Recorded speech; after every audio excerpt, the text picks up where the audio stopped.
Okay, quick video about slip leads. You can get slip leads in a couple of different lengths and thicknesses. There's this misconception that the bigger the dog, the fatter the slip lead needs to be. My personal view is go with the thinner slip lead that's strong enough to hold your dog.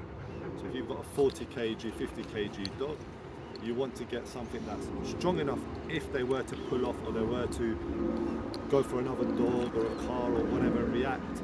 You want it to be strong enough so it doesn't snap, but you don't want it to be too thick. And the reason I say that is the thinner it is, the easier it is to communicate with your dog, or at least that's what I find with dogs.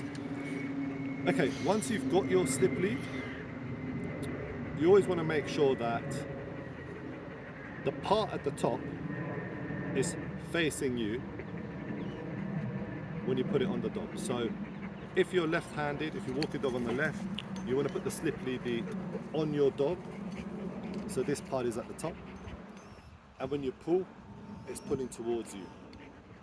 Conversely, if you're right-handed, you want to face it this way around so it can pull towards you. What you don't want in either scenario is for the slip lead to be beneath the dog or for it to be facing your way. So if I'm on my left hand, this is not what we want because this can choke the dog if it does pull. Okay, with a slip lead, there's also this stop catch. And the idea behind this is that you put this around your dog and you tighten it where you still have a little bit of slack. So you don't want to over tighten it, you want to have a little bit of slack. And I'll show you on my dog. Skylar, here. Drop. She's just playing with her favourite toy.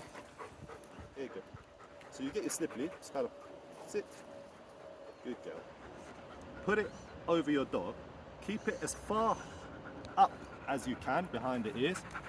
And then use the stopper to lock it down. So what you want is around, I have generally about 2 fingers that I can get under it, and it just gives me enough slack if I wanted to correct her, where I could correct her with the slack. One of the things I do with my slip leads is I just add knots in it to where I'm walking her, where if I do need to correct her, I can just pull up on the knot and just give her a very quick correction. I know that sometimes with slip leads you get, I've had it in the past where you get blisters on your fingers just because the dog may pull, and these ropes can burn your hands at times. So I think the knot for me helps. And then once you've got the slip lead on, walk with your dog. You can add pressure and you can correct the dog. They're 2 different things and they're used for 2 different reasons. So don't assume that a slip lead is just for corrections. It's also to guide your dog. And that's where you can use a little bit of pressure to guide your dog. And it helps communicate with the dog. So the way I'd walk her is I generally will just put the knot between my 2 fingers, hold the handle, and then I'd walk her. And she's very excited now, she's just come out. She hasn't been run properly yet. And so I can hopefully show you that if she does pull, then the correction that I would apply would be sort of like, it's kind of hip. She's doing well, so I don't want to correct her for no reason yet. Hip. Good girl. Good girl. So it was just a very light tug.